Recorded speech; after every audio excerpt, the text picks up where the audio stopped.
Good afternoon, everyone. And I hope, like after having a high tea, like we should not be feeling any drowsy now. And even if someone feeling the drowsy, I will ensure that we will have a good interactive sessions, and so that like we can keep you awake. So, as a topic suggests, so today we are just going to deep dive into something kind of like a compiling and compiling sessions, not just on securities, on app DevSecOps, as well as the application security as well.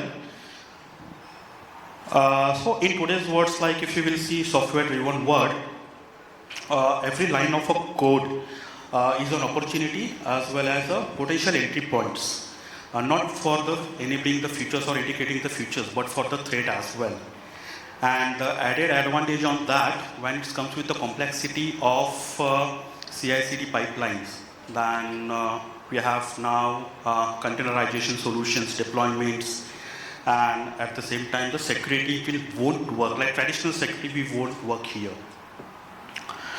Okay, so that's where the DevSecOps comes in the picture, where every line, or I will say instead, first line of the code start with the security, or I will say kind of like a sharing responsibility with the developers, security, and at the same time with the operation team. So today we have the eminent speakers and the industry experts. So I will start with the questions and we'll start with the discussions. At any point of time, like if you have any inputs on or any queries or the questions, request you to please interact at the same point of time. Do not wait for the last sessions because we have the ample of time and we can have an interactive session and the discussions, meaningful discussions. So I will start with Pranav, with you. So like whenever we start with anything, so first comes with the very basic but very important point which says about the core principle. Okay, so what are the core principles you have been updated while having a secure coding culture? At the same time, how you have been embedded into the development life cycle? And what will be your view on this? So, great question. So far since morning, we've been looking at tooling and shift left from a tooling standpoint, right? So, from tooling now, the kind of agenda is moving towards culture, right? So how I would like to put it is, we are moving from a stage of shift left to start left, right? Where you're kind of going beyond the tooling and trying to shift your thought process into kind of building security much more early on, right? Where you would want to probably solve the problem even before it gets coded, right? How do you do that? Is through threat modeling, right? Where you kind of do things at the design phase and to kind of, address the security issues before you start coding, right? By building controls, trying to analyze what applications you're building in. And I would say it is not just relevant to applications only, but you can implement threat modeling even at infra level and at any project level, right? Where you could see that, okay, these are the areas that that are potentially weak by the way they're kind of handling certain processes or evaluating certain procedures, and you would implement controls there, right? So I would kind of, limit this thing to kind of AppSec because, this is the overall agenda of the, discussion that we are having. But to say, it goes beyond that, right? You can even start before design, right? By entering the developer's mind, right? So things are, when we talk about cultural shifts, right? These are more personal in nature rather than technical, right? Because you're talking about the thought process where things get kind of, into the DNA of the organization on how you build applications, right? In the thought process. And during the initial discussion that we had outside, we were kind of also discussing on the goals being diametrically opposite, right? So a development team would kind of want to get their releases done quickly and want to, give out the best features to the customers early on. But then your role is to make sure that the customers get the secure feature, right? So that, it's in their interest and the company's interest to kind of give the best feature also which is more secure, right? Because nobody wants, things which could cause problems to the organization and to the customer as well, right? So the idea is to kind of empower at all levels, right? So you empower the developer, right? You empower the people who are kind of, implementing those apps, right? So either you could do it through training programs, through focus trainings, you could do it, by kind of having micro learnings to the mistakes that they are making within that. So there are multiple ways to kind of layer it. And what I would kind of, prefer is to shift the culture rather than focus later on to fix those issues because they are more expensive, right? If it doesn't exist, it doesn't cost you, right? So that's my take on it. That's how, since it's cultural, it's more towards building those practices early on, bringing in threat modeling, adopting methodologies which work best for you. Because now, if you talk about threat modeling methodologies, both of them are really old, Stride or Pasta. What we use within our organization is a combination of both, right? So that's my take on it.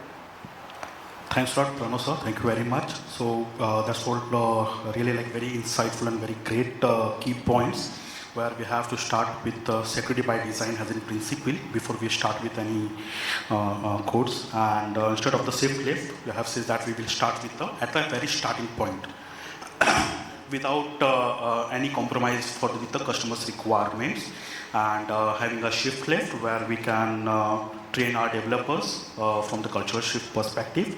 So Akhil sir, for you now, what is your view on how to train the team for this culture shift in terms of when they are working on a code? So instead of before even we go for any DevSecOps CI/CD pipelines and DevSecOps, so it should be start with that very start. As sir says that we have to plan it with the start. So how you will train that culture for the team? Thank you for the question, Sanjay. So a very good evening to everyone.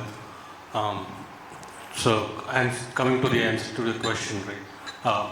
So I think it starts with the cyber culture, setting up the cyber culture practice in the organization, first of all, not just limited to the application security part of it, but then overall, how do we drive the cyber culture within the organization, be it through training awareness, be it through incentivizing, people to attend trainings, and maybe tied up with some R&R program, right? So I think setting up cyber culture is very, very important. Also, I feel all these initiatives should be top-down, meaning they should have the buy-in from the top management. Top management should see value in all these trainings, in educating the workforce, also equipping developers with what application security knowledge. Again, I heard about micro learning, right? Now, most of these learnings are very mundane or maybe very generic. That is what I've seen. So it is very important that you gamify these trainings, right? So that is one point. Maybe indulge into exercises which are capture the flag exercises, where you create interest amongst the developers to invest themselves into secure coding. Also maybe make use of some learning platforms, right? Because most of the developers might be working on various, maybe one group is working on C, one group is working on Java. So it is very important that you tailor the trainings according to the audience that you are catering to. So that's one more point that comes up to my mind. Again, you cannot load all the trainings at once on these developers, right? So it has to be micro learnings, because then the retention value of the retention of the knowledge becomes more easier for the developers. So I think these are the 2-3 things that you could do if you want to equip your developers with these secure trainings. And how do you do it without hampering or delaying the process of delivering projects, right? Because there's a nuance of how do we not hinder the pace of development in this case, right? So I think here is where the technology part also comes in. I think tools like IDEA or your source code analysis, then your software composition analysis, all these can be integrated with your IDs, right? So rather than depending on a VAPT team or a AppSec team to give you a go or no go for your releases, you basically do the fixes at the earlier stage of the development. So we are again moving towards the shift left concept that we keep talking about, right? So I think that is also one part of training, if you will, right? So that is what I feel. Thank you very much, Akhil sir. Pranav, what is your view? Like, as you have said that, like starting from the design perspective, okay. So how you will be training your team members on in something if some comes as an innovations? Because sometimes it happens that because of this cultural shift or because of some specific guidelines from the security team specific, developers will not be able to make more innovations. So how you will be taking this point and the train your developers? Once again, a great question, because this is something that we come across every day, right, day to day. While you have to make sure that things are secure, you also have to strike the right balance, right? The old saying goes, no, the lock cannot be more expensive than the house. It's more of now, striking a balance, trying to see whether or not, the impact of probable security issue that, we have identified, is it at that level or no, right? And typically what comes across is that, sometimes there are release pressures also on the IT side of things where they have to kind of, push a program live, right? So what happens is that in that case, right, what you can't do at left, you also kind of, make sure that it's being treated at both the ends, right? So you have your pre-go live programs, which is where you would carry out SAS, DAST, SCA, right? Software composition analysis, you would take care of the libraries and all that. You would also, make sure that any vulnerabilities which have been kind of flagged off are addressed, right? While you may not be able to kind of, do the level of testing as rigorously as you would intend, but then you have to kind of, make sure that those base level issues are clarified. And how do you do that is again kind of connected to the previous answer that I gave, right? How you would get that assurance.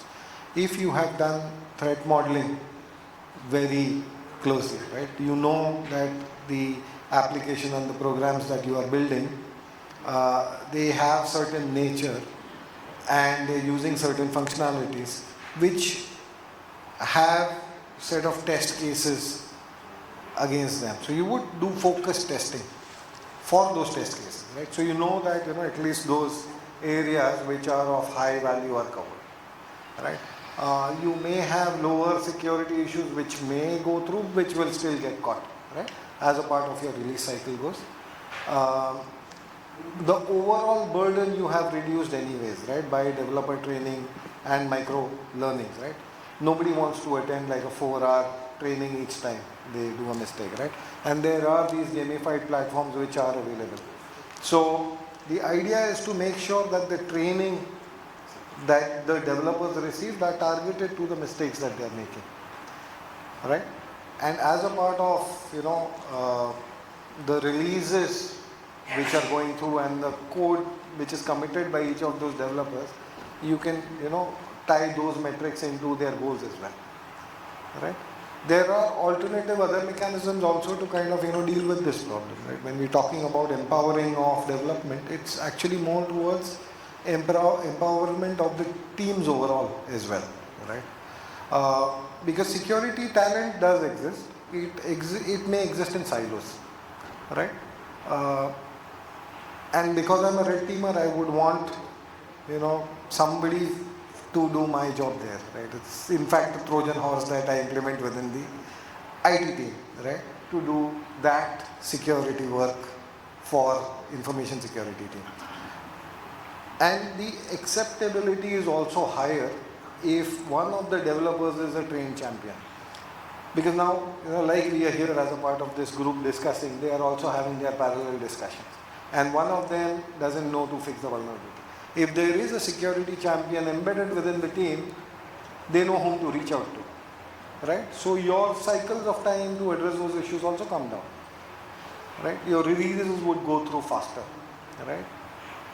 And the person also will have a helping hand, right? So rather than shirk vulnerabilities, they would be more than interested to learn because it is one of their friends within that team who has that level of knowledge to address those issues. Thank you very much, Professor. That was very insightful. So, we can have a kind of like a gamifications for the team, for the developers. At the same time, we can utilize the micro learnings, which will be useful for them. Not kind of like a board training for a couple of hours of training, and at the same time learning from the peers. So that do not have any kind of hesitation that if at any point of time if I have anything or any issues concerns, I can approach to my peers and I can have that discussions. That's really a very good point, and as Akhil sir says that there has to be a top-down approach as well. So my next question will be with Nilesh sir. Nilesh sir, being a CTO, okay,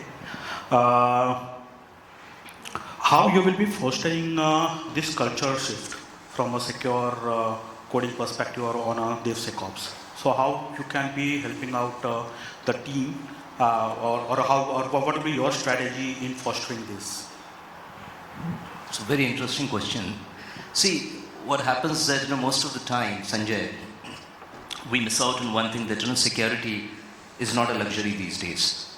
It is more of license to operate, whether it's enterprise or SMEs or the startups, right? It is actually a license to operate. So how it happens that most of the time people do mistake, or they have apprehension or understanding that security assurance starts from the design phase, right?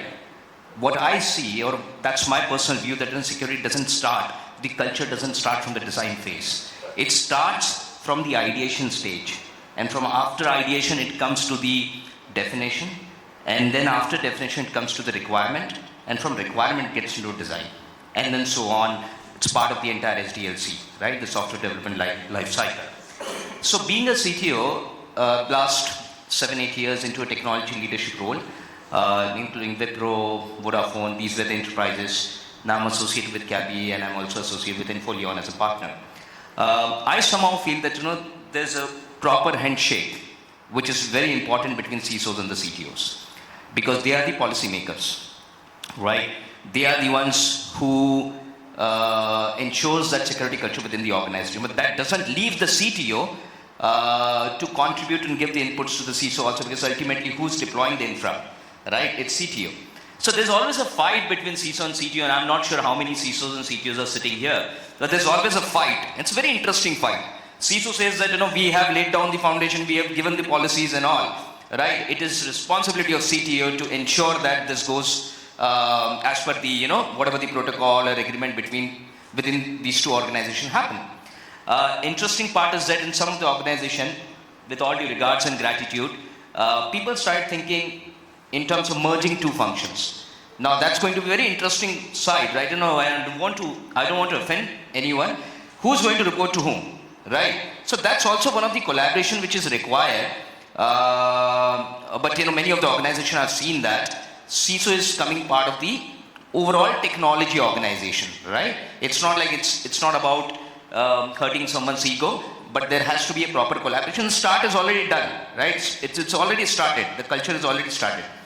I don't want to get into that debate, but yeah, the question what you asked, that me being a CTO, how I look the overall culture, it's a shared responsibility. I would not say that it's CISO's responsibility, it's a CTO's responsibility. It is always a shared responsibility. You are liable, accountable. You can't say that one is the owning it. Yes, of course, I would say from the ownership standpoint, CISO, they own the policies, they govern the policies. But CTOs are equally responsible, accountable. Indirectly, I would say that they own in a shared way. Right. So one important point, what I wanted to say, that it starts much before the design phase, right, and then it gets into the other phases of the SDLC. And the last one of the point, what I wanted to say that there are a lot of TIPs are there, the threat intelligence platform. How it happens that we tend to be more reactive in the so-called firefighting ecosystem, right? We're very reactive. So we do one mistake that, okay, let's get this done, let's get this developed, right? And there is a pressure from the business also that we want this to get this developed as early as possible, especially in the startup culture. But that startup becomes to the next level and goes to the next level. We have seen a lot of unicorns have come out, right? Then we think that, now become very big, right? But we have missed out the basics. So the investor community, the advisor community, they should also get into those conversations that, what are different compliances you are following from the security standpoint at a high level. I understand that they may not have the technical knowledge, they're not empowered with that. But you never know that, a small thing can become an elephant. And when that becomes the elephant, then you cry that, these are the, vulnerabilities are the system, these are the compromise towards the security in the system. So we don't want to get into that firefighting mode. So one has to be very informative, one has to be very proactive right from the beginning. And important point was that be it a startup or SMEs or the enterprises, I understand that everyone has the pressure with regards to the cost of delivery. So the management support is also required in terms of sanctioning the capex or opex, right from the beginning. But what happens is another interesting part, that management feels that the business is important, the technology is important, infrastructure is important, application is important, retention is important, everything is important. And the last they discuss about the security. Many of the places I have seen it. But now the culture is getting changed very dynamically because the requirements are getting changed, and the way we are growing digitally, our footprints are growing digitally, AI is getting in big time, it's going to be at rapid stage, rapid pace. Someone was telling that, I think we were talking outside also that on the AI, the way AI is actually shaping up so fast. Gentleman was mentioning about those stuff when we were out. So the way we are growing digitally, I think the management should also have that understanding, that empathy, that we should not beat the security guys at the end when some malicious activity happens or any attack happens. At that point of time, we should not get blamed, right? So it has to be factored. I'm talking more from the cost standpoint. That should be considered right from the beginning. After all this thing also, once the budget is approved, everything is done, implemented, and later if something goes wrong, you can shoot, right? But before that, you should also have that equal support. You should have the equal enablement, because you are the ones from the management side who's enabling the resources, right? And training, as someone said about training and development, it's always top down. It has to be continuous process. It cannot be let's organize some workshop when you're in somewhere in the UAT phase, right? It has, or someone in a pre-prod phase, right? We should start right from the that security culture needs to be there right from the beginning, and every single person should understand the importance of the shared responsibility right from the analyst till the CISO, CTO, even the management also equally responsible for that. Right, so that's the point what I wanted to convey strongly. Thank you. Just to add a point on the management part, right? So while the management does their bit to take interest in the security initiatives, I think it is very important how do we feed information into them. So I have learned it the hard way. I mean, Absolutely. I have presented a red team report and the management was perplexed. They were like, after giving you all that money to spend on security, you're showing me this. So that is also important. How do you feed information to management which is palatable to them and understandable to them. Right? Now that's a very good point because they are not technically empowered. So it's our equal responsibility or accountability to feed the right information. The input goes right, output comes right. So that's the point we want to make. Thank you. Just one more point to be adding here. If the management or a business is driven by the technology, then their security has to be in consideration. So when you take security in consideration, all these features and parameters will come in picture. So management will start taking consideration part. After the corona, the technology has given the advantages to people to work from other locations also, remotely also. So when the business is going into technology, we are in tab businesses, mobile businesses, then security management also think from the security point of view. How much we have to invest, how we want to present it, we have to think about that. Thank you very much, Nandan sir, and thank you very much, Nilesh sir. Like you have kind of like a spark debate on the management points. So it's just really like very good to have a understanding on the key responsibilities, on sharing responsibilities with the management, with the CISOs, with the CTOs. Then again, like kind of like a supports during from start, not even from this design, but much before that. So, Wilbur, what is your view? Like we have heard the view from Nilesh sir, then Nandan and Akhil sir. What is your view now on this point? Yeah, thanks, Sanjay. Good afternoon, everyone. So I've been hearing my fellow panelists, and all that I have to say is that yes, I second their thoughts. If I were to summarize all of that, I would say, first things first, set the vision and priority, right? 2, enable your teams. And 3, reward your teams, right? And that said, everything that gets rewarded and measured gets done. That is how it works, right?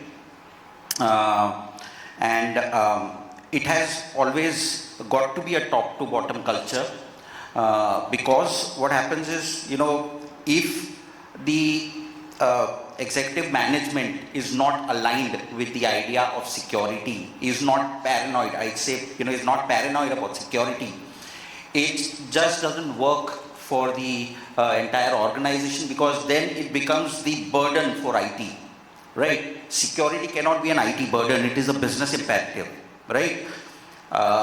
You have to ensure that there is a continuous message going out from the C-suite, the VPs, the directors of the organization on security. There's, goals linked to people, working on the security part of things. There have to be clear metrics as to, who's doing what, how many of those vulnerabilities have been fixed, identified, stuff, acknowledged, whatever. And like, my fellow panelists rightly identified, there has to be observability stitched to all of this. While people may be doing things silently, all of that has to be visible to the management, to the stakeholders, to understand what exactly is going on under the hood, right? And with that visibility, people will understand the importance of security. And then there are things like, you enable your teams to, sort of, by publicly acknowledging them, training them, and gamifying the entire, approach. And also, obviously rewards and monetization is something that works, right? Things like social incentives, is something wherein once you see these, dashboards showing stuff like, your peers working on certain aspects and have, fixed a certain percentage of vulnerabilities in a particular module or a system, you will automatically be inspired to achieve, make it more competitive rather than, just talking about security all the while, but not rewarding or monetizing all of that. So that is where, I believe that security would then be paramount rather than, what people typically talk about is a cost driver. No, it cannot be a cost center. It has to be a value driver, right? So that's all I have to say on that. Thank you very much. That's really a great point, like enabling and the rewarding, prioritizing on the matrix point, and increasing the competitiveness within the team. So which will be like from the management perspective, it will increase towards the shift left. Adding to this, now this is from the management perspective what you have been responses. But what if like if you have been asked to integrate the practices into the agile workflow? So most of the times, like we will go like we will build up the CI/CD pipeline just in one click. Everything will be workflow. Like it will get deployed. So what if there is something agile? So how you will work? What are the best practices you will be put up when integrating? It comes with the agile workflow.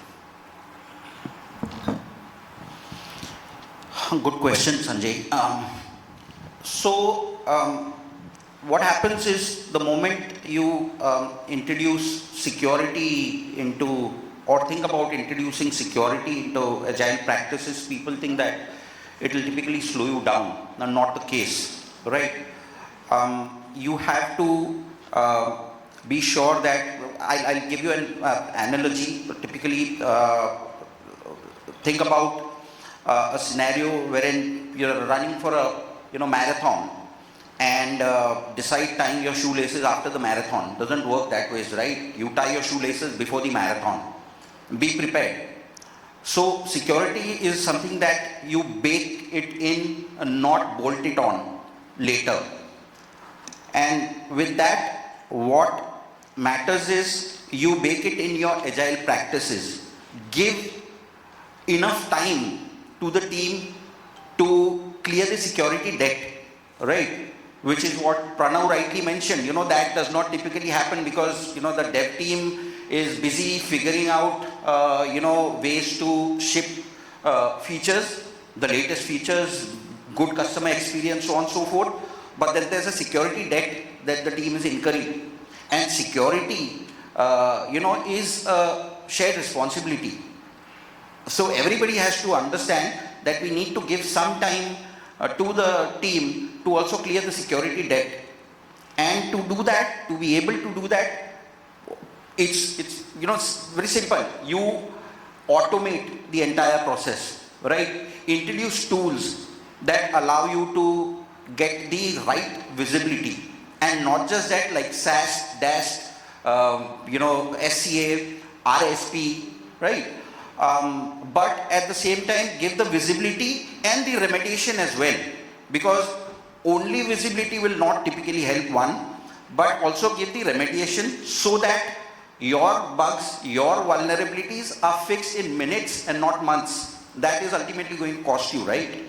So I strongly believe that, all of this has to be automated. And with, something like a shift left, it has to be shift left hard and early. And automation is the key to all of this. And with automation obviously comes things like, those steep learning curves, because there are people in your team who would probably not come with a security first mindset. You need to train them. Obviously, there are ways to train, there are ways to reward them or monetize their training as well, so that they understand the value that, having a security first mindset may bring into the team. And, then following those best practices to ensure that we reach a stage where we deliver with agility, but not slow down the entire team. So it has to be security with agile. Security with agility is what I'd say. Thanks a lot. Thank you very much. So Wilbur sir has, I understand that it should be needed time initially. Like we cannot run all the project with very fast and aggressive mode. So it has to be needed time, has to be given to the team to prepare a proper deck and to prepare a plan. Even though it is an agile mode. So Dhiraj sir, for you, what is your view on this? Like how we can put up the best practices when it comes to the agile workflow? Hi, good afternoon everyone. Finally I got a chance to speak. So, okay, just to keep the discussion a little light, thanks Sanjay for the question. So what I believe, being now I'm the last person speaking, most of the points that I have noted down in my mind are all covered by these gentlemen. So I have nothing much to say. But if the audience permits me, I would like to switch this question and improvise a bit and have a little interactive part on this part. So just a question, you can just raise your hand and say yes or no, whatever fits you. So my question to the audience would be, like, we are talking about multiple things. One is the top-down approach, right? Security is not just a word, showstopper or anything. It is now a board-level discussion, right? So the question to the audience is, how many of you have taken this to the board level? You can just simply raise your hand, and just give that a session. Okay, just very few, so I'm not sure. Audience is asleep, awake, what is it? Okay, thank you. So I believe, I'm sure all of your organization, all the board level are definitely talking about security in general. Of course, the question is a little different, but I'm just trying to get you to that point, because as we are talking about the top-down approach, so the board has to first talk about the security, then it will come, as a security practitioner like CISO, CTO, and all of us, and then it will eventually, come to the actual executioners, right? Like the developers or the other managers who are actually doing coding and building your codes and actually deploying that on your server when as a user we use that application. Now when it comes about integrating this, I believe there are many topics, the many pointers that we already discussed about shifting left, and then we move more left with Nilesh said that it comes from the ideation. We're talking about design, but he says it is even lefter than we thought. So it's that way we are coming. But if you ask me, it is about a culture, right? It's you, no matter, you can bring all the tools in the world for your organization, but as everybody has pointed out, it is all about a culture. So the better the culture you build, the more effective all your process and technologies will be. So I believe that's the only one point that I have to say about this. So if you want to integrate tools and technologies, I believe the things are very simpler, available, ready-made. It's one-click jobs for most of us with this technology transformation that happened over these years. So I believe it's not a difficult task anymore now. Previously, I believe it was, when DevOps and DevSecOps was, people are getting used to it, but now it's not at all a difficult task, right? The difficult task is building a culture and grooming it. And as Pranav and the other gentleman said rightly that, you have to reward your colleagues who are actually doing better in your security, who are actually helping, building and fostering that culture and making your organization more and more secure. So I believe that's the only thought that I have. Thank you very much, Jaiswal. So that's very interesting point. Kind of like not only the cultural shift, but even tools and technology will be kind of like a most effective role will be played in this. Moving to the next point. like we have heard about from Pranav sir and from Akhil sir that, and even Nilesh sir has said about the KPIs and the metrics. So Nilesh sir, question to you. How effectiveness it will be? Like as you have already said that there has to be some kind of like a matrix and the KPIs, rewards points, rewarding to the team. So how much effective it will be? I'll just give a context.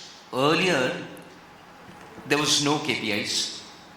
There was no, I would say, the measured matrices. I'm talking about a decade back. Right, so that's the like questions came like, because even if you will go for the developers, we mostly like having a KPIs from the how much code they like, how good coding has been done. But from if you will see from the secure coding perspective, I'm like it will be very like little like when we go for a SAST scanning. Yeah. Okay, it's come. Okay, there is no flaw has been key. No, but So that's is that only one KPIs or there will be a more?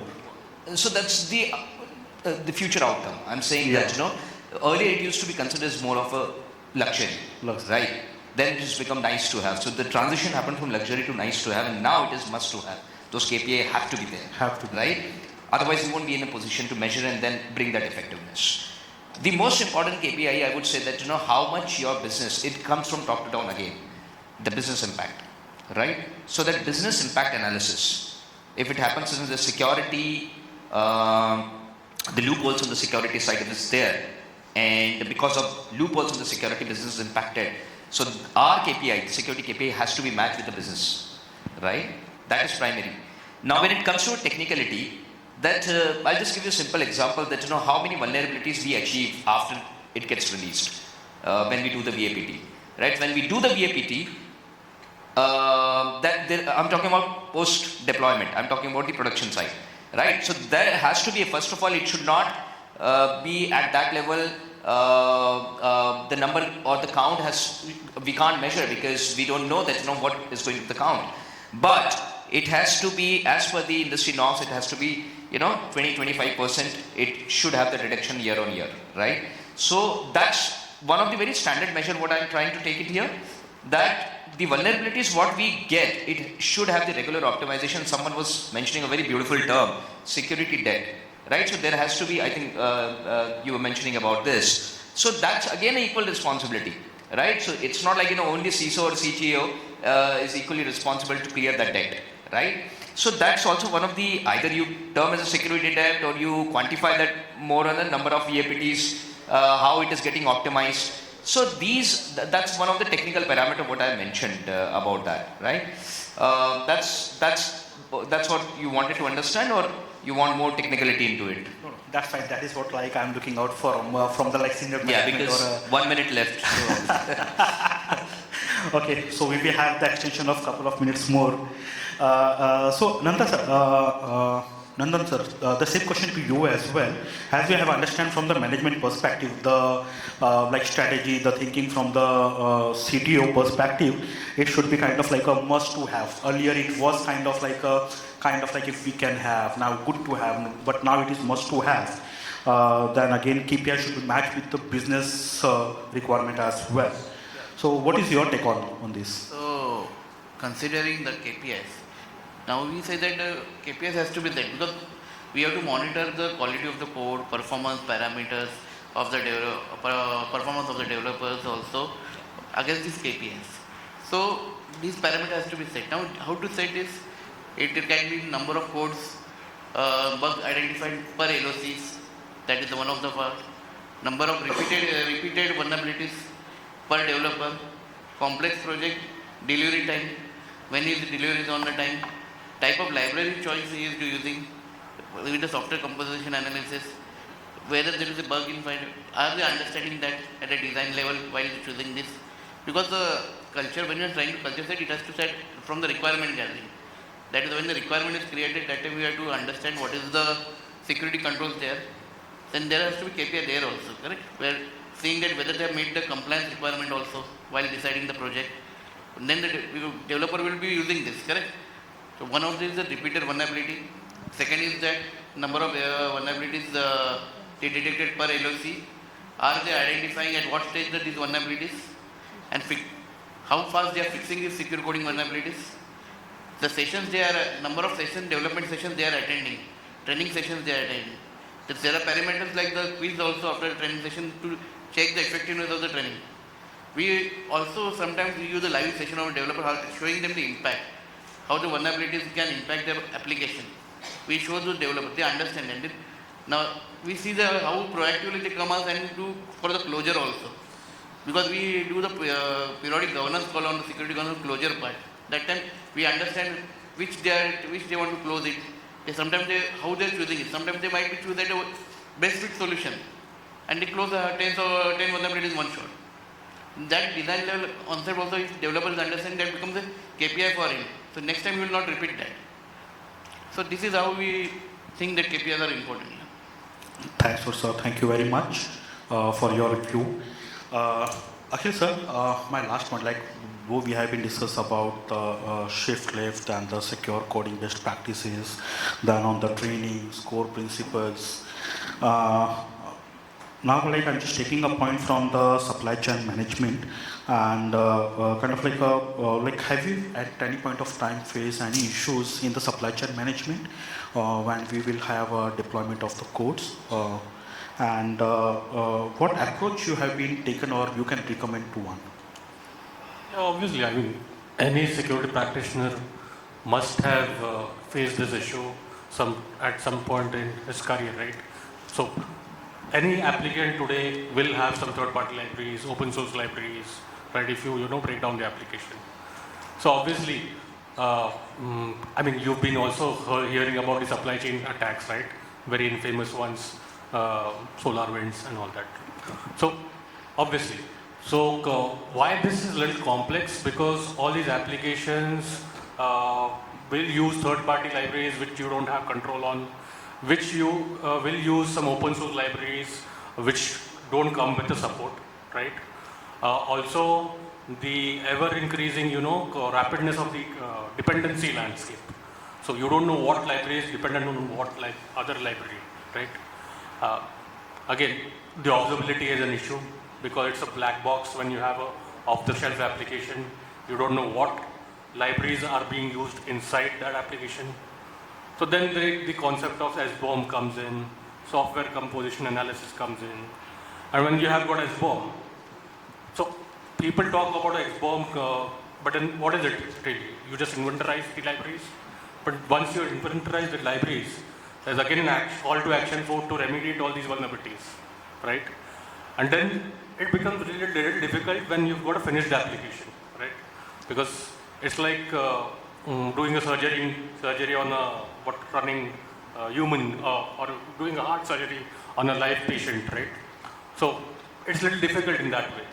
So that is why again it's best that you do SBOMs, you do software composition analysis when you're building the applications. Because once they are live, I think you will be at the mercy of the developers, application heads to get all these vulnerabilities resolved. So that's my 2 cents. Just to add to your point with the SBOM. So sometimes what happens, the product is developed with open source libraries and everything. Into 1 or 2 years, the product library will become a commercial one. Then the consumer of the product, he faces the problem. Now whether he is going to be charged or he has to get dependency has to be created, whether he has to be migrate on that because of that library, and then the issues are created. So SBOM becomes a critical part here. And I think to mitigate this also, we should have the legal obligations also with the product owners also or development owners also. So that if there are any bugs or vulnerabilities or anything be detected because of their coding practices, then we should be have that any obligations to them also. So I agree on the SBOM part, but has anybody got an SBOM from Microsoft Office? I mean, everybody is using Microsoft Office, right? So it's very difficult. It also depends on what is your, bargaining capability. Bargaining capability, right? Yeah. Yeah, the only point that I'm saying is we are talking about supply chain. So one part which, when we are talking about DevSecOps and secure coding and everything, The one part I believe is to focus is on the secrets and credentials, which are generally hard-coded in your code. And whenever you move your code to the production, you should have this kind of, or whenever you bring in some different libraries into your code, you have to ensure that they do not have any, hard-coded credentials or secrets or anything which is in your library which are lying around, so somebody can just download and reverse engineer it in case of mobile app or any of that sort. So I think that's another point that we have to look into. Thanks a lot, Dhiraj. Thank you very much. So that's it from my end. It was very insightful and a meaningful session, discussion. We had like starting from the security by design, and even Nilesh has been at ADS. The only thing is that this is the very first time it happened that the CTO was alone and was not beaten by all the CISOs. So very rarely it happens. You're a very friendly CTO. Sorry? You're a very friendly CTO. Absolutely. Very much. We never had that intention to be. So that's it. Like I thought like you have been initiated the point where you says that you have to be handshake with the CISOs. So it was like really very wonderful sessions, and lots of the key points, like I have just noted down very much points to be taken, and I'm sure that even audience has been noted down the points to be taken and implemented in their organization as appropriate. Thanks a lot very much. Request you to give a big round of applause to our eminent speaker and the industry leaders. Thank you very much. Over to you, Renita. Thank you so much, Mr. Sanjay, and to all our eminent speakers for taking us into this fascinating world of AppSec and DevSecOps. Please put your hands together for all our lovely gentlemen on stage here.